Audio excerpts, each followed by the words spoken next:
नमस्कार, स्वागत है आप सभी का डीडी न्यूज के इस खास बुलेटिन एक्सप्रेस 100 में, जहां हम आपके लिए लेकर आते हैं राजनीति, मनोरंजन, देश दुनिया, खेल और व्यापार जगत की सभी बड़ी खबरों को एक्सप्रेस यानी फटाफट अंदाज में। मैं हूं गौरव श्रीवास्तव। तो देखिए खबरें तेज रफ्तार से। प्रधानमंत्री ने मथुरा में श्री कृष्ण जन्म स्थान मंदिर में की पूजा अर्चना। पीएम ने कहा, आजादी के बाद ब्रिज क्षेत्र को नहीं मिला उचित स्थान, दिलाया भरोसा काशी अयोध्या और की तर्ज पर होगा ब्रिज का विकास।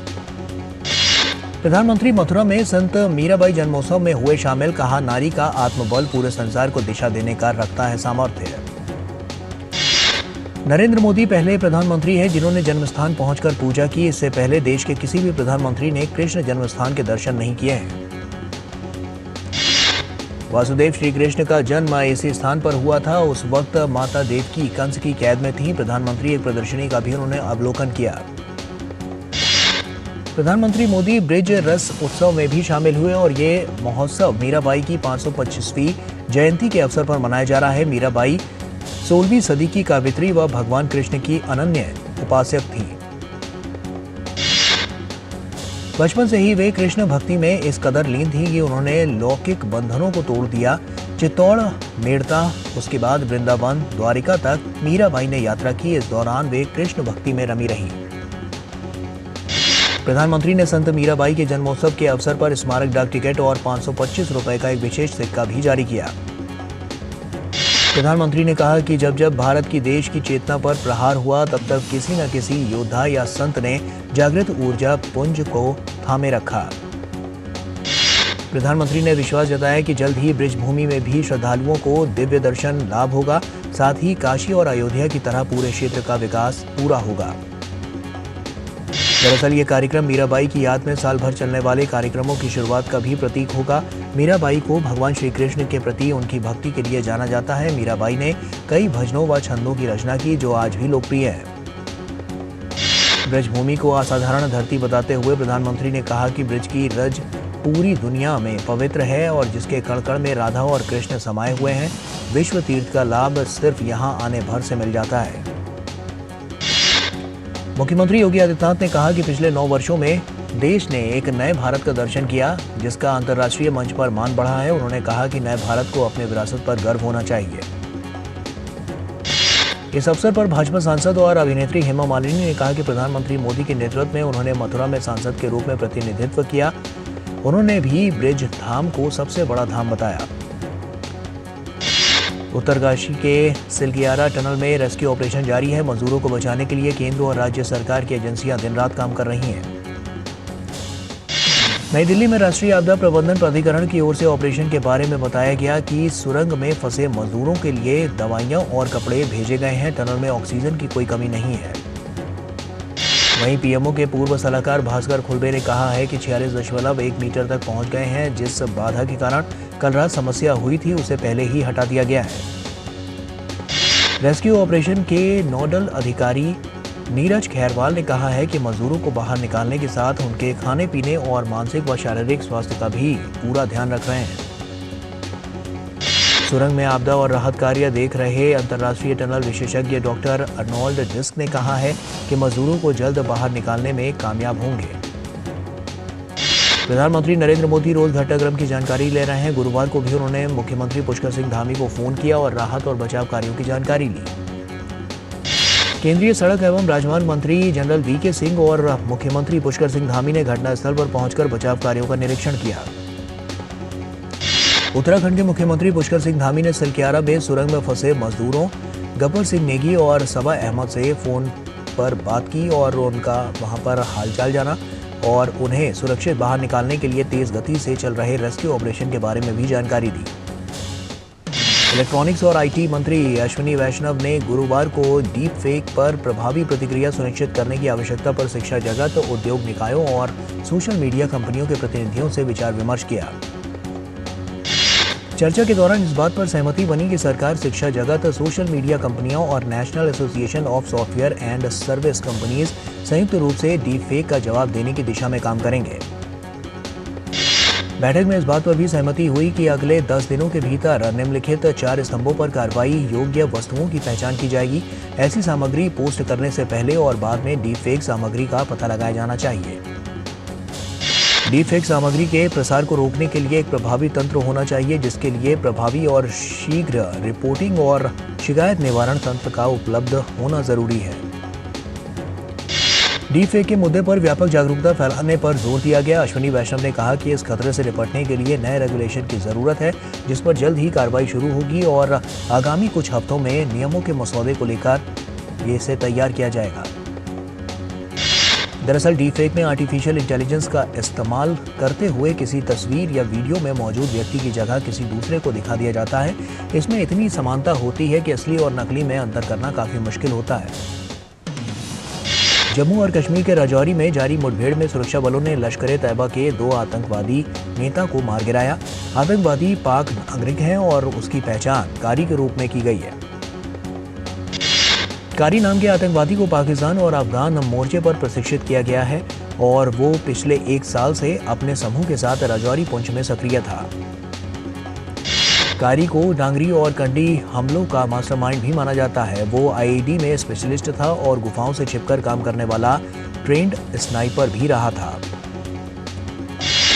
बीते कई महीनों से दिल्ली एनसीआर में प्रदूषण से हालात बद से बदतर बने हुए हैं। दिल्ली की हवा गुणवत्ता बहुत खराब श्रेणी में बरकरार है। केंद्रीय प्रदूषण नियंत्रण बोर्ड के अनुसार दिल्ली में आज भी वायु गुणवत्ता का स्तर 400 से ऊपर रहा। केरल की राजधानी तिरुवनंतपुरम में कल रात से लगातार बारिश के कारण शहर के कई हिस्सों में पानी भर गया। निचले इलाकों से लोगों को सुरक्षित स्थान पर पहुंचाया गया। राहत कार्यों का आकलन करने के लिए राजस्व मंत्री ने आज सुबह जिला कलेक्टरों की बैठक बुलाई है और केरल के पथानामथिट्टा जिले में कल रात 2 स्थानों पर भूस्खलन होने की सूचना मिली। बारिश की वजह से सबरीमाला में तीर्थयात्रियों को ले जाने वाले वाहनों को छोड़कर जिले के पहाड़ी इलाकों में रात की यात्रा पर कल तक प्रतिबंध लगा दिया गया है। इडुक्की जिले में पोनमुडी और कल्लार बांधों के शटर जलाशयों में भारी प्रवाह के बाद कुछ ऊंचे कर दिए गए हैं। उधर तमिलनाडु में भी भारी बारिश हो रही है और यहाँ कई जिलों में भारी बारिश ने लोगों को प्रभावित किया है। नीलगिरी में बारिश के कारण कोटागिरी में कई घरों में बारिश का पानी घुस गया है। वहीं कोयम्बटूर में नोयल नदी का जलस्तर बढ़ने के कारण शहर में कई जगह पर जलजमाव की स्थिति हो गई है। भारी बारिश के बीच आज तमिलनाडु के तिरुनेलवेली, कन्याकुमारी, थुडुकुडी, तेनकांसी, वेरुथुनगर, पुदुकोट्टई, नीलगिरी जिलों में सभी सरकारी और निजी स्कूल बंद कर दिए गए हैं। इससे पहले दिन में भारत मौसम विज्ञान विभाग ने कहा कि तमिलनाडु के ऊपर चक्रवाती परिसंचरण के कारण अगले 5 दिनों के दौरान केरल में गरज और बिजली के साथ मध्यम से मध्यम वर्षा होने की संभावना है। केंद्रीय मत्स्य पालन, पशुपालन और डेयरी तथा सूचना एवं प्रसारण राज्य मंत्री डॉक्टर एल मुरुगन ने आयरलैंड के प्रधानमंत्री एक्सेल जोहानसन से मुलाकात की। दोनों नेताओं के बीच मत्स्य पालन, जलीय कृषि, गहरे समुद्र में मछली पकड़ने और समुद्री शैवाल जैसे विषयों में द्विपक्षीय सहयोग के अवसरों पर चर्चा हुई। नशा मुक्त भारत अभियान को आगे बढ़ाते हुए केंद्र सरकार के सामाजिक न्याय और अधिकारिता विभाग ने महत्वपूर्ण कदम उठाया है। मंत्रालय ने आज इस्कॉन के सहयोग से युवाओं, महिलाओं, छात्रों और समुदाय के बीच नशा मुक्त भारत अभियान के संदेश को फैलाने के मकसद से समझौता ज्ञापन पर हस्ताक्षर किए। इस मौके पर केंद्रीय सामाजिक न्याय और अधिकारिता मंत्री डॉक्टर वीरेंद्र कुमार ने कहा कि 2047 तक विकसित भारत के लक्ष्य को हासिल करने के लिए सभी के सामूहिक प्रयास की जरूरत है। उन्होंने बताया कि अब तक 3 करोड़ 37 लाख युवाओं सहित 10 करोड़ 71 लाख से अधिक लोग इस अभियान का हिस्सा बन चुके हैं।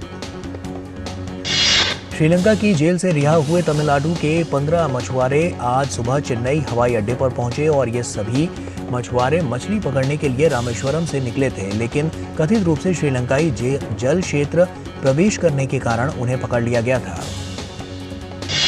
भारत यात्रा पर आए सेशेल्स के विदेश मंत्री एस राडेगोंडे ने दिल्ली में विदेश मंत्री एस जयशंकर से मुलाकात की और इस दौरान द्विपक्षीय संबंधों और क्षेत्रीय चिंताओं को लेकर भी चर्चा हुई। दोनों देशों के विदेश मंत्रियों की मौजूदगी में युवा और खेल के क्षेत्र में सहयोग पर और लघु विकास परियोजनाओं के कार्यान्वयन के लिए भारतीय अनुदान सहायता से संबंधित समझौता ज्ञापनों का आदान प्रदान भी किया गया। विदेश मंत्री एस जयशंकर ने उम्मीद जताई कि आज की बातचीत भारत सेशेल्स सौहार्दपूर्ण द्विपक्षीय संबंधों को और मजबूत करेगी। बैंकॉक में तीसरे वर्ल्ड हिंदू कांग्रेस का वार्षिक सम्मेलन कल से शुरू होगा, जो 26 नवंबर तक चलेगा। पहला वर्ल्ड हिंदू कांग्रेस 2014 में दिल्ली में और दूसरा 2018 में अमेरिका के शिकागो में हुआ था। बैंकॉक में आयोजित होने वाले इस सम्मेलन में दुनिया के विभिन्न क्षेत्रों में हिंदुओं के साथ हो रहे भेदभाव और उससे निपटने के तरीकों के साथ ही हिंदुओं की उपलब्धियों पर भी चर्चा होगी। जैसे आयतनम धर्मा विषय पर आयोजित ये सम्मेलन एक दूसरे को प्रेरित करने का एक वैश्विक मंच है। पूर्वी एशिया के देशों से भारत के प्राचीन रिश्तों को देखते हुए बैंकॉक में होने वाले वर्ल्ड हिंदू कांग्रेस को अहम माना जा रहा है। उत्तर प्रदेश के मुख्यमंत्री योगी आदित्यनाथ को भी इस सम्मेलन के लिए आमंत्रित किया गया है। राजस्थान में विधानसभा चुनाव प्रचार के आज अंतिम दिन है। प्रधानमंत्री नरेंद्र मोदी ने आज देवगढ़ में जनसभा को संबोधित करते हुए कांग्रेस पर हमला बोला। प्रधानमंत्री ने कहा कि अब राजस्थान में गहलोत सरकार की वापसी कभी नहीं होगी। प्रधानमंत्री ने कहा कि कांग्रेस ने रक्षा सौदों में भी जमकर घोटाले किए हैं। जल हो, नभ हो, थल हो, कांग्रेस का पंजा सिर्फ लूटने का काम करता है। प्रधानमंत्री ने भाजपा कार्यकर्ताओं की प्रतिबद्धता और लगन को सराहा। पीएम जनसभा में एक बुजुर्ग कार्यकर्ता को देखकर भावुक हो गए। राजस्थान विधानसभा चुनाव के लिए 25 नवंबर को होने वाले मतदान के लिए प्रचार थम गया है। 25 नवंबर को विधानसभा की 200 सीटों में से 199 सीटों पर सुबह 7 बजे से शाम 6 बजे तक वोटिंग होगी। श्रीगंगानगर जिले की करणपुर विधानसभा सीट के कांग्रेस प्रत्याशी का हाल ही में निधन हो जाने से वहां चुनाव नहीं हो रहा है। मतों की गिनती 3 दिसंबर को होगी। इस बीच प्रचार के अंतिम दिन सभी दलों के दिग्गज नेताओं ने जोरदार प्रचार किया। केंद्रीय गृह मंत्री और वरिष्ठ भाजपा नेता अमित शाह ने आज चित्तौड़गढ़ के निम्बाहेड़ा में रोड शो किया। वहीं उत्तर प्रदेश के मुख्यमंत्री योगी आदित्यनाथ ने राजस्थान के झोटवाड़ा में रोड शो के जरिए लोगों से बीजेपी के प्रत्याशी को जिताने की अपील की। राजस्थान के मुख्यमंत्री अशोक गहलोत ने जयपुर में प्रेस वार्ता कर अपनी अपनी उपलब्धियां गिनवाई। कांग्रेस पार्टी के नेता और प्रवक्ता रणदीप सुरजेवाला एक प्रेस वार्ता के दौरान और भी कई घोषणाओं को उन्होंने दोहराया। तेलंगाना विधानसभा चुनाव के लिए प्रचार जोरों पर है। भाजपा के राष्ट्रीय अध्यक्ष जेपी नड्डा ने तेलंगाना के निजामाबाद में जनसभा को संबोधित करते हुए केसीआर और परिवारवाद पर निशाना साधा। उन्होंने कहा कि देश में जितनी भी परिवारवादी पार्टियां हैं उससे लड़ने का काम और देश में राष्ट्रीय पार्टी आगे बढ़े इसकी जिम्मेदारी भाजपा ने ली है। भाजपा नेता और केंद्रीय वाणिज्य और उद्योग मंत्री पीयूष गोयल ने कहा है कि देश की विकास यात्रा में तेलंगाना के लोग भी जुड़ना चाहते हैं। ईमानदार सरकार के साथ तेलंगाना के लोग भी देश के विकास के साथ आगे बढ़ना चाहते हैं। जनसेना प्रमुख पवन कल्याण ने सार्वजनिक रैली को संबोधित किया तो तेलंगाना के मंत्री और बीआरएस के कार्यकारी अध्यक्ष केटी रामा राव ने प्रेजेंटेशन ट्रेल ब्लेजर तेलंगाना को संबोधित किया। उन्होंने तेलंगाना में गरीबी के लिए कांग्रेस को जिम्मेदार बताते हुए कहा कि कांग्रेस एक बार फिर तेलंगाना को गरीबी में ढकेलना चाहती है। चुनाव आयोग ने प्रधानमंत्री नरेंद्र मोदी पर चुनावी रैली में आपत्तिजनक टिप्पणी करने के मामले में नोटिस भेजा है। चुनाव आयोग ने कांग्रेस नेता से 25 नवंबर शाम 6 बजे तक इस पर राहुल से जवाब मांगा है। राहुल गांधी को ये notice model code of conduct के उल्लंघन के तहत दिया गया है। पिछले 5 सालों में नॉर्डिक क्षेत्र में भारत की ओर से निर्यात में 39% से अधिक की बढ़ोतरी हुई है। फिनलैंड एवं नॉर्वे के निर्यात में क्रमशः 100 और 80% से अधिक बढ़ोतरी दर्ज की गई है। केंद्रीय मंत्री पीयूष गोयल ने ये जानकारी दी। केंद्रीय मंत्री गोयल ने नॉर्डिक बाल्टिक देशों की कंपनियों को भारत में आयोजित होने वाले आगामी व्यापार मेलों में हिस्सा लेने के लिए आमंत्रित किया। उन्होंने कहा कि फरवरी में आयोजित भारत टेक्स में लगभग 40 देशों के 3,500 से अधिक प्रदर्शक हिस्सा लेंगे। नेशनल कंपनी लॉ ट्रिब्यूनल ने गुरुवार को कॉरपोरेट दिवालियापन समाधान प्रक्रिया के तहत गो फर्स्ट एयरलाइन के लिए रोक को 90 दिनों के लिए बढ़ा दिया है। समाधान योजना को निर्धारित समय अवधि के भीतर पूरा करने के भी निर्देश NCLT ने दिए। प्रमुख शेयर बाजार BSE और नेशनल स्टॉक एक्सचेंज ने कुछ सूचीबद्धता नियमों का अनुपालन नहीं करने को लेकर अदानी ग्रीन एनर्जी पर 11.22 लाख रुपए का जुर्माना लगाया है। कच्चे तेल की कीमतों में नरमी और स्थानीय शेयर बाजारों में बढ़त के बीच गुरुवार को अमेरिकी डॉलर के मुकाबले रुपया 2 पैसे की बढ़त के साथ 83.30 पर पहुंचा। भारतीय शेयर बाजार में पिछले 2 दिनों से जारी तेजी पर गुरुवार को ब्रेक लग गया। कारोबार के अंत में सेंसेक्स 5.43 अंक गिरकर 66,000 पर बंद हुआ। निफ्टी भी 10 अंक गिरकर 19,802 पर बंद हुआ। गुरुवार को देश के सराफा बाजार में सोने की कीमत 96 रुपए बढ़कर 61,120 रुपए प्रति 10 ग्राम पर पहुंची। चांदी की कीमत में भी तेजी दिखाई दी। चांदी की कीमत 50 रुपए बढ़कर 74,525 रुपए प्रति किलोग्राम हो गई। Indian renewable energy development agency के आईपीओ के खुलने के दूसरे दिन बुधवार को भी निवेशकों का अच्छा रिस्पांस मिला। ये इश्यू 4.56 गुना सब्सक्राइब हो गया है और इसे कुल 200 करोड़ से अधिक शेयरों के लिए बोलियां मिल गई हैं, जबकि ऑफर पर 47.09 करोड़ शेयर है। निवेशकों के पास इसमें 23 नवंबर तक निवेश का मौका होगा। Central depository services India limited यानी CDSL का कहना है कि उसके मंच पर डीमैट खातों की संख्या 10 करोड़ से अधिक हो गई है। CDSL सक्रिय डीमैट खातों के मामले में देश की सबसे बड़ी डिपॉजिटरी है और निवेशकों को इलेक्ट्रॉनिक रूप में खाता खोलकर प्रतिभूतियां जमा करने की अनुमति देती है। इजरायली सेना ने एक वीडियो जारी किया है। इस वीडियो में सेना अधिकारी ने गाजा स्थित एक नागरिक के घर में बने हमास के गुप्त सुरंग की खोज करने का दावा किया है। घर के अंदर बने इस सुरंग को दिखाते हुए सैन्य अधिकारी दिखाई दे रहा है। इजरायली सेना ने वेस्ट बैंक के शहर नबल्स में गोलाबारी की है और इसमें एक फिलिस्तीनी की मौत होने का दावा फिलिस्तीन ने किया है। शहर के बालाटा शिविर में सेना के छापे के दौरान फिलिस्तीनी बंदूकधारियों और सेना के बीच झड़पें हुई।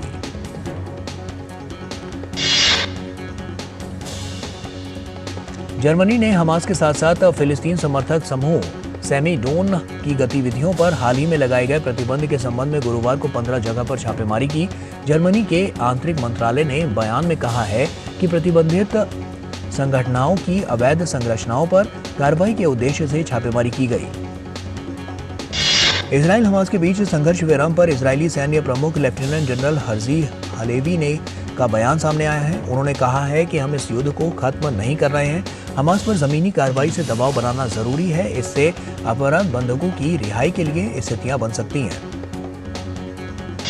अंतर्राष्ट्रीय समुदाय ने इजराइल और हमास के बीच हुए अस्थायी युद्ध विराम समझौते का स्वागत किया है। संबंधित पक्षों से स्थायी युद्ध विराम पर पहुंचने और 2 राज्य समाधान के आधार पर शांति वार्ता फिर से शुरू करने का भी आह्वान किया है। उत्तर कोरिया ने अपने पहले जासूसी उपग्रह के प्रक्षेपण का एक वीडियो जारी किया है और इस उपग्रह को सफलतापूर्वक कक्षा में स्थापित करने का दावा उत्तर कोरिया ने गुरुवार को किया। ब्रिटेन के विदेश मंत्री डेविड कैमरन ने गुरुवार को इजराइल के किबुत्स बीरी का दौरा किया और इस दौरान उन्होंने किबुत्स स्थल का दौरा किया और 7 अक्टूबर को हमास ने किए हमले में यहां 1200 लोग मारे गए थे। स्पेन के प्रधानमंत्री पेड्रो सांचेज और बेल्जियम के प्रधानमंत्री अलेक्जेंडर डी क्रू ने गुरुवार को यरूशलेम में इजराइल के प्रधानमंत्री बेंजामिन नेतन्याहू से मुलाकात की और इस दौरान स्पेन के विदेश मंत्री जोस मैनुअल अल्वारेस ने कहा कि स्पेन इजराइल और हमास के बीच मानवीय युद्ध विराम के पक्ष में है। बेलारूस के राष्ट्रपति अलेक्जेंडर लुकाशेंको ने CSTO शिखर सम्मेलन में भाग लेने मिन्स्क पहुंचे। रूस के राष्ट्रपति व्लादिमीर पुतिन का स्वागत किया। सम्मेलन में रूस, कजाकिस्तान, किर्गिस्तान और ताजिकिस्तान राष्ट्रपति भाग ले रहे हैं। सामूहिक और अंतर्राष्ट्रीय सुरक्षा के मुद्दों पर सम्मेलन में चर्चा की जाएगी। फिलिस्तीन रेड क्रिसेंट सोसाइटी ने गुरुवार को एक वीडियो जारी किया। वीडियो में गाजा के अल शिफा अस्पताल के मरीज एम्बुलेंस से खान यूनिस के गाजा यूरोपीय अस्पताल में पहुंचते हुए दिखाई दे रहा है। यूक्रेन के ड्रोन हमले में एक रूसी पत्रकार की मौत होने का दावा रूस ने किया है। रूस नियंत्रित दक्षिण पूर्वी यूक्रेन में यूक्रेनी सशस्त्र बलों के ड्रोन हमले के बाद छर्रे लगने से रूसिया 24 के 38 वर्षीय बोरिस मकसूदोव की मौत हो गई। दक्षिण अफ्रीका के पूर्व पैरालंपिक एथलीट ऑस्कर पिस्टोरियस शुक्रवार को जेल से जल्द रिहाई की मांग करेंगे। अपनी प्रेमिका रीवा स्टीनकैम्प की हत्या के आरोप में 2016 से पिस्टोरियस जेल में है।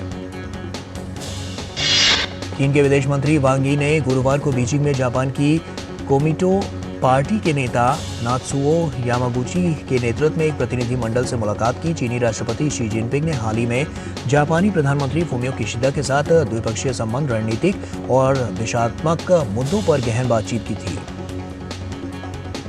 5 T20 मैचों की सीरीज के पहले मैच में भारत ने ऑस्ट्रेलिया को 2 विकेट से हराकर 1-0 की बढ़त हासिल कर ली।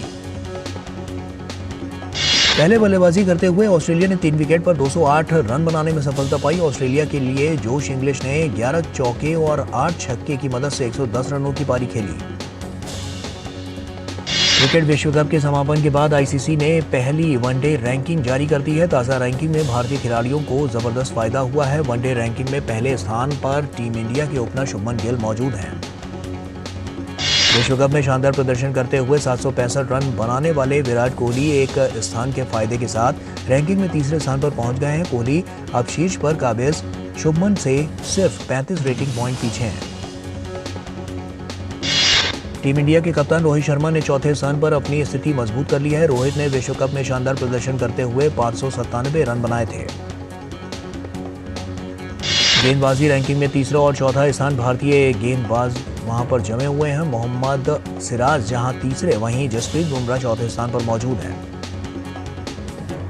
चाइना मास्टर्स में सात्विक साईराज और चिराग शेट्टी की जोड़ी पुरुष युगल क्वार्टर फाइनल में पहुंच गई। अंतिम 16 में सात्विक और चिराग की जोड़ी ने जापान के अकीरा कोगा और ताइची साइतो की जोड़ी को सीधे गेम में 21-15, 21-16 से हराया। चाइना मास्टर्स में ही पुरुष एकल में भारत के एचएस प्रणॉय डेनमार्क में शानदार खेल का सिलसिला जारी रखते हुए क्वार्टर फाइनल में प्रवेश किया। प्रणॉय ने डेनमार्क के मैग्नस जोहानसन को 21-12, 21-16 से हराया। भारतीय कप्तान हरमनप्रीत कौर महिला बीबीएल 2023 में खेल रही हैं, लेकिन उनकी नज़र दिसंबर में ऑस्ट्रेलिया के खिलाफ घरेलू सरजमीं पर खेले जाने वाले एकमात्र टेस्ट पर है। उस मुकाबले में टीम की कप्तानी उनके ही हाथों में होगी। अफगानिस्तान के allrounder Rashid Khan back injury की वजह से ऑस्ट्रेलियाई cricket league Big Bash League के इस सीजन से अपना नाम वापस ले लिया है। वो अपने बैक की सर्जरी करवाएंगे। राशिद बीबीएल में एडिलेड स्ट्राइकर्स की टीम में से खेलते हैं। केंद्रीय खेल मंत्री अनुराग सिंह ठाकुर ने खेलो इंडिया पैरा गेम्स के पहले संस्करण की घोषणा की है। खेलो इंडिया पैरा गेम्स का पहला संस्करण राजधानी दिल्ली में अगले महीने 10 से 17 दिसंबर तक आयोजित किया जाएगा। पहले संस्करण में 32 राज्यों और केंद्र शासित प्रदेशों के 1350 से अधिक प्रतिभागी 7 विभिन्न खेलों में अपनी चुनौती पेश करेंगे।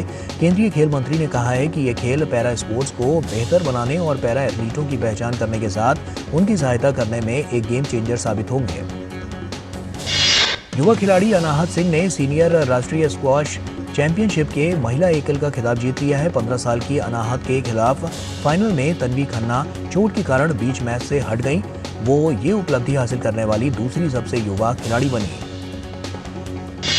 अर्जेंटीना फुटबॉल टीम को अपनी कोचिंग में विश्व खिताब दिलाने वाले टीम के कोच लियोनेल स्कैलोनी ने चौंकाने वाली घोषणा की है। उन्होंने कहा है कि वो टीम के कोच के पद को छोड़ने पर विचार कर रहे हैं। स्कैलोनी ने ये बयान विश्व कप क्वालिफायर में ब्राजील के खिलाफ मिली जीत के बाद कहा है और स्कैलोनी को अर्जेंटीना का कोच का पद संभाले 5 साल का समय हो चुका है। उन्होंने कहा है कि वो इस मामले में जल्द ही अर्जेंटीना फुटबॉल संघ से बात करेंगे। महिलाओं के चैंपियंस लीग के मुकाबले में बार्सिलोना ने एंट्रैक्ट फ्रैंकफर्ट को 3-1 से हराने में कामयाबी हासिल की। डिफेंडिंग चैंपियन बार्सिलोना का शानदार खेल पहले हाफ से ही देखने को मिला, जब टीम ने गेंद पर अपने नियंत्रण को सही तरीके से सामने रखा। मालागा में चल रहे डेविस कप के मुकाबले में ऑस्ट्रेलिया की टीम सेमीफाइनल में पहुंचने में कामयाब रही। टीम ने ये सफलता चेक रिपब्लिक को 2-1 से हराकर हासिल की। ऑस्ट्रेलिया की टीम अब सेमीफाइनल में फिनलैंड से भिड़ेगी। ओलंपिक के उद्गम स्थान ग्रीस के ओलंपिया में 16 अप्रैल को एक पारंपरिक समारोह के दौरान ओलंपिक मशाल जलाई जाएगी। ग्रीस के Olympic rowing champion Stefanos Ntouskos Paris 2014 Olympic के रिले के पहले मशाल वाहक होंगे। और इसी के साथ एक्सप्रेस न्यूज में फिलहाल अभी के लिए इतना ही। हमें दीजिए इजाजत। नमस्कार।